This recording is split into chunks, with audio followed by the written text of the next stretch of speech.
Salut, alors c'est Magali du blog Batteur Débutant et là je suis avec Amy Prajou. Bonjour, Salut. bonsoir.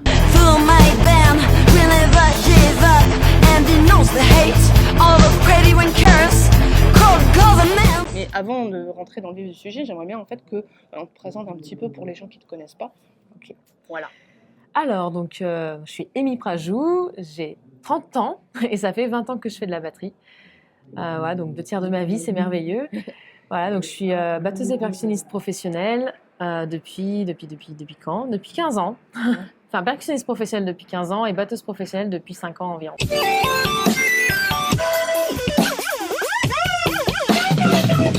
Qu'est-ce que je fais? Donc, je fais des sessions, c'est-à-dire que je fais des remplacements en live et en studio pour des groupes.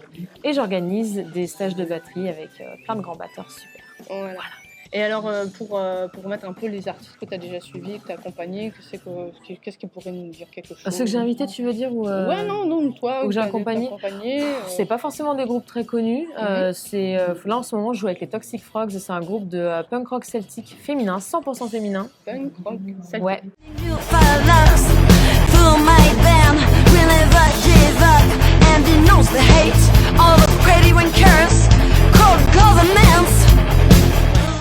Et donc ça fait un bon bout de temps que tu as commencé les percus. Ouais. Et là, la batterie un peu plus tard alors? Ah non, 21 ans de percus et 20 ans de batterie. Mais j'ai commencé toute seule la batterie alors que la percussion, je prenais des cours de percus classiques. D'accord.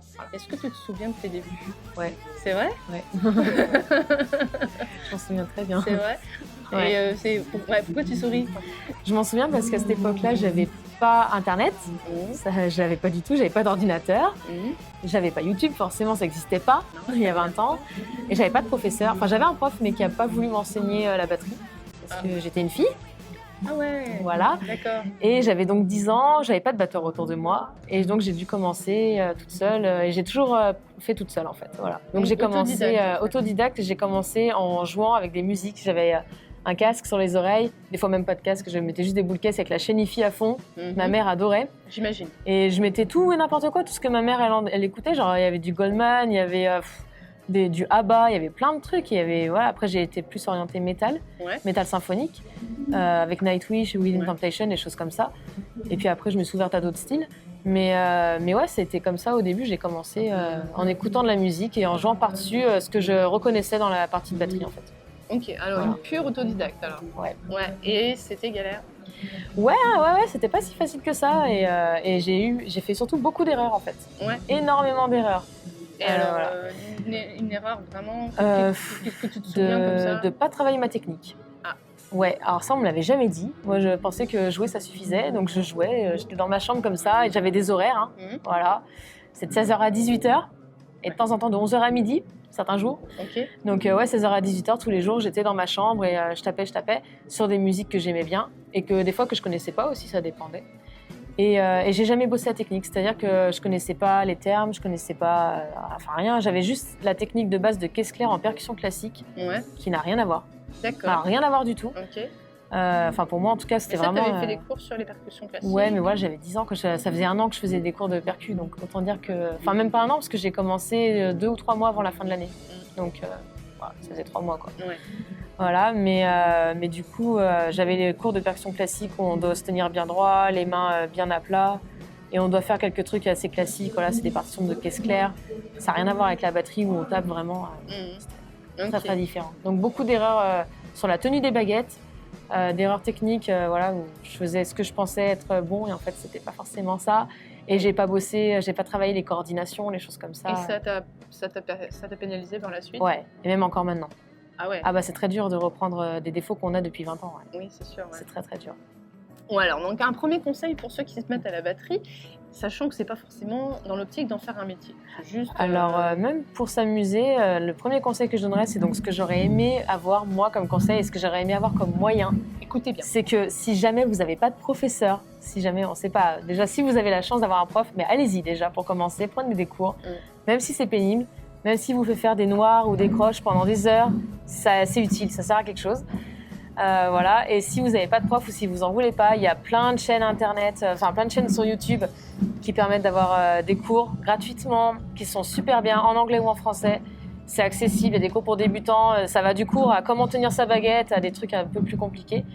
Et ça vaut vraiment le coup d'aller faire un tour, ça prend pas beaucoup de temps et c'est vraiment utile. Ouais. Vraiment, moi c'est vraiment le conseil que je donnerais, c'est de ne pas partir sur des mauvaises bases. Ok. Parce que, pour moi c'est comme apprendre à marcher et concrètement, de partir sur des mauvaises bases, c'est comme si on avançait avec genre les genoux en dedans ou alors les pieds complètement travioles. Ça rime à rien, on peut pas courir comme ça. Et à la fin on fait des scolioses. Et on fait, et après ça fait plein de problèmes. Les tendinites, voilà. C'est ça. Donc moi j'ai eu plein de tendinites et puis techniquement j'étais pas bonne quoi. Enfin j'avais plein de soucis. Donc du coup ça m'a beaucoup limitée. Et même sans être professionnel, je veux dire même pour se faire plaisir, si on est limité techniquement, c'est dommage quoi. Bah ouais. Donc, sans parler de faire des gospel chops de ouf, des trucs de malade, sans parler de faire des trucs de rapide.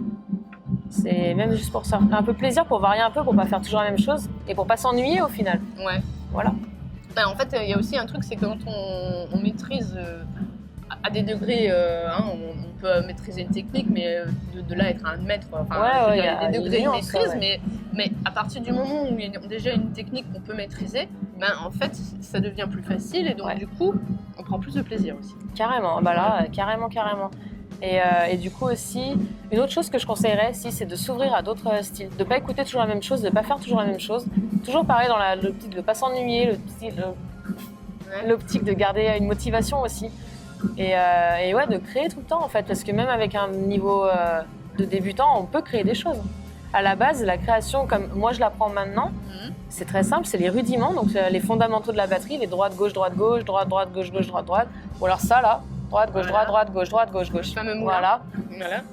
Paradiddle en anglais. Voilà. Paradiddle. Voilà. Right, left, right, left, right, left. Ouais. Voilà. Ce genre de choses, c'est des choses très basiques.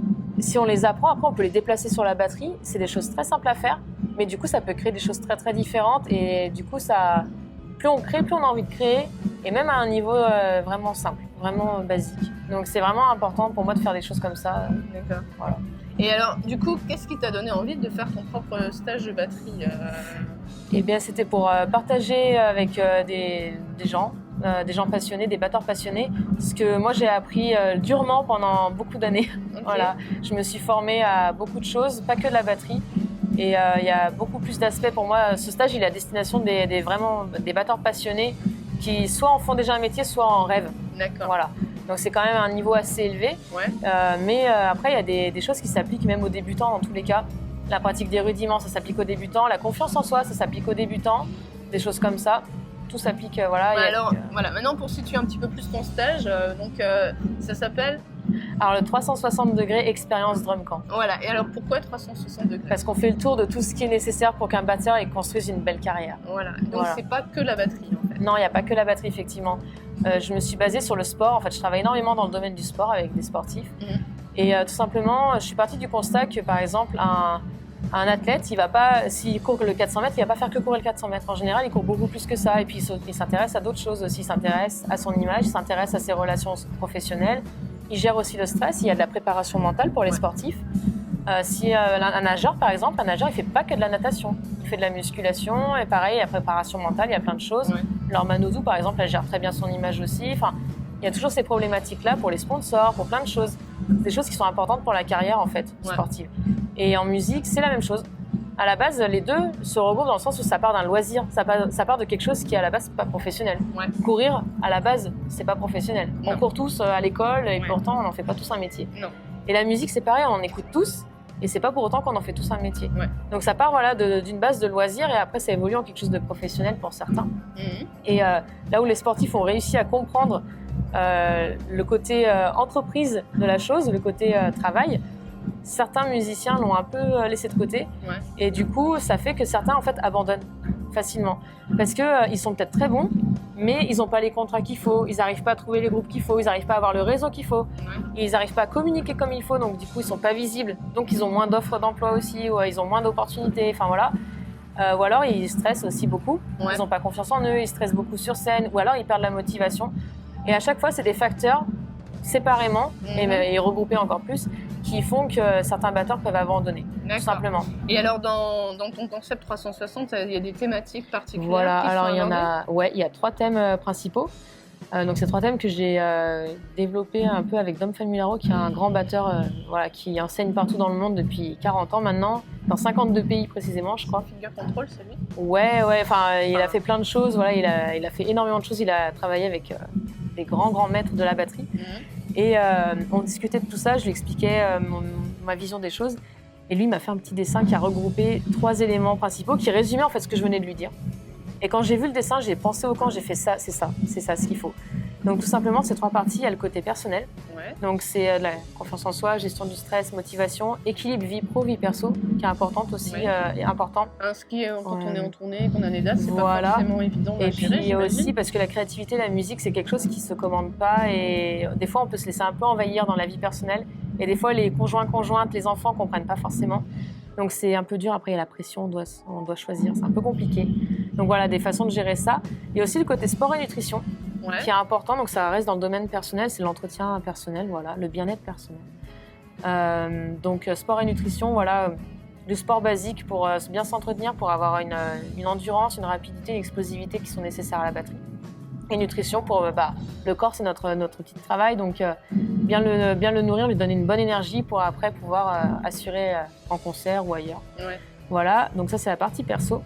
Ensuite, on a la partie professionnelle, dans laquelle là c'est vraiment réservé pour les vrais passionnés. Tout ça c'est moins axé pour débutants. C'est plus la gestion de carrière. Voilà, donc il y a la définition d'objectifs, savoir où on va, qu'est-ce qu'on veut exactement. Est-ce qu'on veut jouer dans des bars avec des petits groupes, est-ce qu'on veut faire des zéniths, qu'est-ce qu'on veut faire. Enfin voilà. Il y a du business, des réseaux professionnels, comment construire un bon réseau professionnel. Ensuite, on a l'image, la communication, donc gestion de l'image, tout ça. En lien avec les objectifs, en lien avec nos valeurs aussi. Voilà, donc ça c'est le côté pro. Et ensuite on a le côté. J'aborde aussi dans le business en fait, et dans l'image et communication. Donc surtout dans la partie com, j'aborde quels canaux on doit utiliser pour quel projet.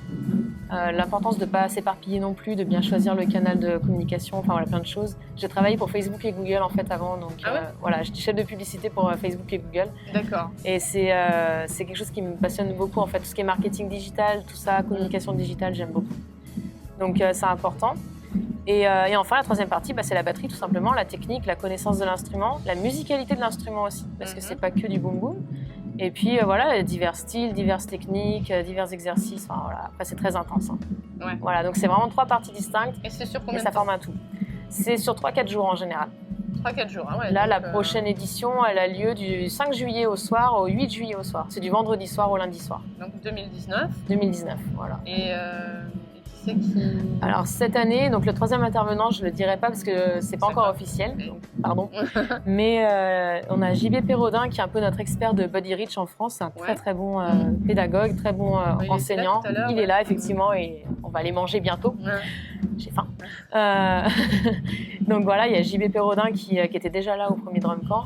Et la deuxième personne, c'est Annie Caniles qui est une batteuse maintenant mondialement connue, qui est accessoirement une de mes idoles. Voilà, et une bonne pote aussi, donc c'est toujours agréable.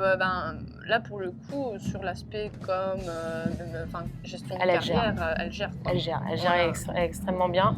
Donc voilà, là pour le coup, après moi c'est moi qui m'occupe des cours de développement professionnel et personnel, ça c'est moi. Et la batterie c'est les intervenants autres, extérieurs. Et le sport, c'est un coach que j'ai qui s'occupe de moi aussi en sport. Donc un coach sportif pour la partie Voilà, moi sport. c'est un coach que j'ai en Krav Maga, c'est du sport de combat. Et qu'il faut aussi de la préparation physique pour les sportifs. D'accord. Voilà, donc ça c'est celui qui s'occupe du sport pour les stagiaires. Et du coup, en 3e intervenant, ce sera un professeur français qui est assez réputé aussi en France, qui est très bon pédagogue aussi, qui est très reconnu, qui fait beaucoup de stages. Et j'ai très hâte de le présenter, mais pas maintenant. Tant que c'est pas officiel, de toute façon, il ne faut pas. Voilà. Et en fait, je mettrai sous la vidéo les liens pour te retrouver, en fait, le stage et puis aussi toi, perso. On peut te retrouver sur quoi ? Sur les réseaux sociaux ? Sur les réseaux sociaux, voilà, Amy Prajou, c'est facile, c'est toujours le même nom. Et le site internet, j'ai mon site, mais bon, il est un peu à l'abandon pour le coup, parce que je m'en sers pas, c'est pas un canal que j'utilise justement. J'utilisais pour le stage et après j'ai séparé en 2 sites différents. Donc il y a un nouveau site, voilà, c'est goldenspiralofsuccess.com. Tu le noteras en bas. Voilà. Je le noterai sous la vidéo. C'est la spirale dorée de la réussite. Voilà, dès qu'on commence, on fait une petite action et hop, ça en entraîne une plus grande et ça grossit et ça fait une grande spirale et c'est génial. Ok. Voilà. Voilà, ça sera sous la vidéo. Et ok. Et alors ton actu Alors l'actu, c'est que je viens d'être engagée donc, dans un groupe de punk rock celtique féminin, 100% féminin, qui envoie grave du lourd, qui s'appelle Toxic Frogs. On mettra aussi. Voilà, on mettra le lien en bas parce que franchement, les filles, elles envoient grave de chez grave.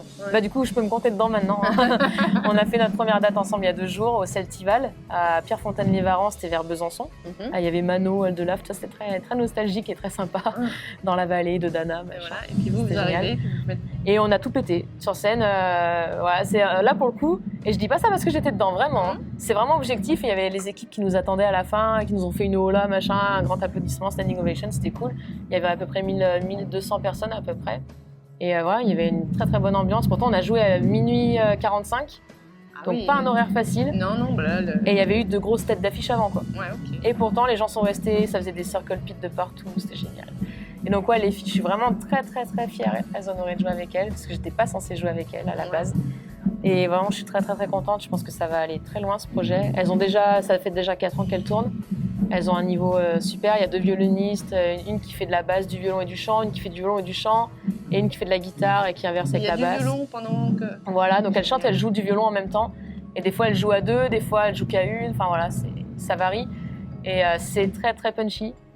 Ouais, des balades quelques-unes, mais dans l'ensemble c'est quand même assez punchy. Ça envoie vraiment du lourd, ça fait danser, ça met vraiment de l'ambiance. Ça, c'est cool, et les filles sont vraiment géniales. Elles ont une présence sur scène qui est extra. J'espère que vous allez tourner et puis qu'à l'international. Elles tournent déjà beaucoup et là, moi je vais, en tout cas je vais essayer de faire en sorte que ça aille encore plus loin. Si vous venez aux Pays-Bas. Avec grand plaisir, mais moi j'aimerais trop. J'aimerais trop les Pays-Bas, mais je kifferais grave. Voilà, là, en plus ça serait génial quoi. Mais grave, ça serait super. Ok, c'était Amy et génial. Un petit mot de la fin, donc pour les petits batteurs débutants, je dirais pour les gens qui sont en envie de se démarquer un petit peu, un tout petit. Et pour se démarquer, il y a. De se faire connaître. Ouais, alors pour se faire connaître, se démarquer, ou peu importe comment on peut appeler ça, voilà. Moi je dirais un seul conseil, mais vraiment un seul, c'est d'être authentique. Voilà. C'est d'être vous-même et de ne pas chercher à faire comme les autres parce que les autres ils font déjà ce qu'ils font en fait. Donc c'est pas la peine, c'est pas la peine d'essayer de faire comme eux parce qu'ils le font sûrement mieux que vous dans tous les cas. Donc voilà, il faut faire ce que vous voulez. Si vous voulez pas jouer beaucoup, si vous n'avez pas envie de faire des trucs super compliqués, faites des trucs simples. Et si vous le faites simple mais très très très bien, c'est super. Il y a un super batteur qui vient de passer tout à l'heure, il s'appelle Ash Sohan. Et Ash Sohan, il peut faire un poum chak, un poum chak, poum chak pendant 4 minutes et tout le monde est là comme ça. Et le mec il fait poum chak et il bouge pas. Et poum chak, c'est le premier truc qu'on apprend à la batterie. Donc même avec un poum chak, on peut faire bouger des foules et voilà, faut pas oublier ça et faut pas essayer de faire comme les autres. Voilà, faut faire ce qu'on a envie de faire. Voilà. Rester authentique. Rester authentique toujours. Comment c'était je crois qu'il y a une petite phrase là, c'était essayez pas de devenir quelqu'un d'autre, c'est déjà pris. Ouais, c'est ça. Bon sur ce, c'est génial. On se retrouve pour la prochaine vidéo. Je sais pas encore laquelle que ça sera. Merci beaucoup Amy, Merci à toi. Super, vraiment plaisir de t'avoir au bout du micro. Et puis on te souhaite tout le meilleur du meilleur. Et puis j'espère que ton groupe on le verra tourner même aux Pays-Bas. Mais j'espère grandement. Voilà. Et puis vous retrouverez tout ce qu'il faut sous la vidéo pour retrouver Amy partout sur les réseaux sociaux, partout. Les liens, tout ça. Allez, ciao. Et puis continue à drummer.